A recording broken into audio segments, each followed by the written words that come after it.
Before I found the Urantia book, I was on a 15-year quest, a religious quest, and it was always bugging me, you know. I wanted to know, there's all these religions, I wanted to know which one was the right one. And whichever one I felt was the right one, that was the one I decided that I wanted to belong to. So I started my search with Christianity. I went into Islam, I went into Buddhism. I started studying the Paramahansa Yogananda and the Bhagavad Gita.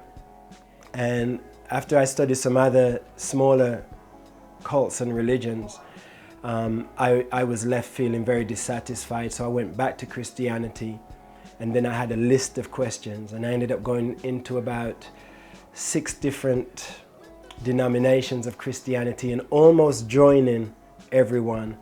And then I was disappointed again, and then I prayed to God, you know, God, please help me to find the truth. And then a few weeks later I found the Urantia book, and all my list of questions I had was answered. And I realized that after studying the Urantia book for about 2 years that I didn't need a religion, that I could be religious and have a relationship with God.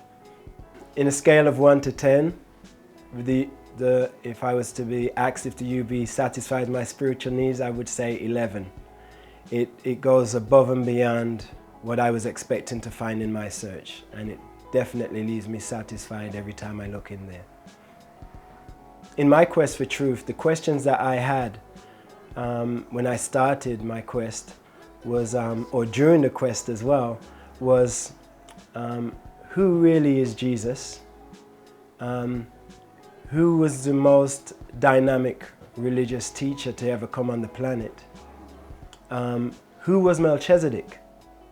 I read the Bible in Hebrews chapter 7 verse 5, I think it was.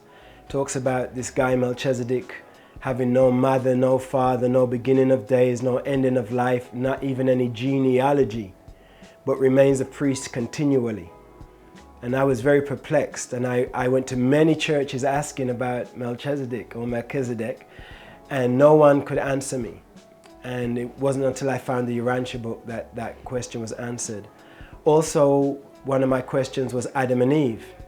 I was perplexed about the story of creation, and how did Adam and Eve have Cain and Abel, and then Cain kill his brother, and then go north to the land of Nod and find a wife, you know. And I also wanted to know, where are all these angels coming from? In the scriptures it talks about angels descending and ascending, and even when Jesus was raised from the dead, he ascended. And I wanted to know, where are they ascending to? There must be some plane above the earth that they're coming from, and I wanted to know the location of this plane. I also wanted to know, if God is my heavenly Father, I wanted to know where my dad lived. There must be a geographical location in the universe where God lives. And none of those questions could be answered, you know. And it wasn't until I found the Urantia book that every single one of those questions was answered above and beyond my expectations. In my appreciation of the Urantia book, and the more I've grown to read it and learn it, I've grown to appreciate the truths in all of the world's religions. And even the Urantia book says that the better path for a religionist is not to disregard or to put down other religions, but to embrace the best truths in other religions. So, for example, I love how the Muslims pray 3 times a day. You know, that's a practice that all people could take on board. I love the way the Buddhists meditate, you know, and the Urantia book talks about being able to still our mind and you know, meditate and go to a higher level. So I think meditation, reflection, prayer and worship are important things, and you find those in every religion in different ways. And in Christianity even talks about when the apostles and the followers of Jesus were praying in the upper chamber and the Spirit of truth came down, you know, that prayer, that was what was responsible for digging deeper channels of spiritual receptivity. So I think in every religion there is beautiful truths that we can embrace without having, you know, major disrepute about what people believe. The teachings from the Urantia book have influenced every aspect of my life, as a parent, as a family member, as a human being in society. And definitely my music has been heavily influenced by the Urantia book. My music has always been about knowledge, about sharing the knowledge I find about spirituality, social progress, and personal progress, and being positive. And all of those ingredients are found in the Urantia book. You know, in leaps and bounds you find it in the Urantia book. So for me, finding the Urantia book is almost like winning a lottery, you know. Whenever I've had money in my life, I've always been quick to pass it to my family and friends and share it. For me, the Urantia book is the greatest treasure in the world. So obviously, I'm going to want to share this treasure, you know, and the best way I can do that as an artist is to share it through my music. In the present right now, there is a trend that's happening all around the world of unease and people wanting more than they currently have within their religions. Some are calling this the awakening. But whatever it is, there is more and more and more, especially young people, who are no longer concerned with outworn religions. And I think there is a void that only the Urantia book can fill in the next 50 to 100 years.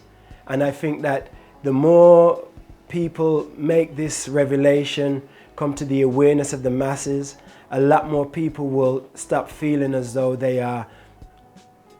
don't belong, you know, in the society of spirituality, you know. For me personally, when I was trying to belong to a Christian religion or a Christian denomination, every time I came to a brick wall, I ended up either getting excommunicated or walking away because I was dissatisfied. Finding the Urantia book allowed me to be truly spiritually free and let me know that all people are my brothers and sisters and I belong to the family of God. And I think that more and more people, as you see, more and more people are no longer joining religions, more and more young people are not signing up to any denomination, more and more people are becoming agnostic because they're dissatisfied with what's available. I think the only thing that is on this planet right now that can fill that gap and give the people that need, fulfill that need, is the Urantia book's revelation. The last thing I would like to say is that finding the Urantia book can be a daunting experience, and it has over 2,000 pages and new terminologies and new names and new dimensions, you know, that we didn't even know existed. You know, before the Urantia book, I only knew about physical and spiritual. You know, there's a new middle term now I know about called Urantia. So I would say to anyone who comes close to the Urantia book and its teachings, take a look in the index. You know, you don't have to start at the back, at the front, go to the back. You don't have to read the whole book to start with. Just look in the index and see if there's something that sparks your interest. And I can guarantee you, if you read that section of the book, even if it's one page, you will see that this is beyond a human composition, and you will be hooked.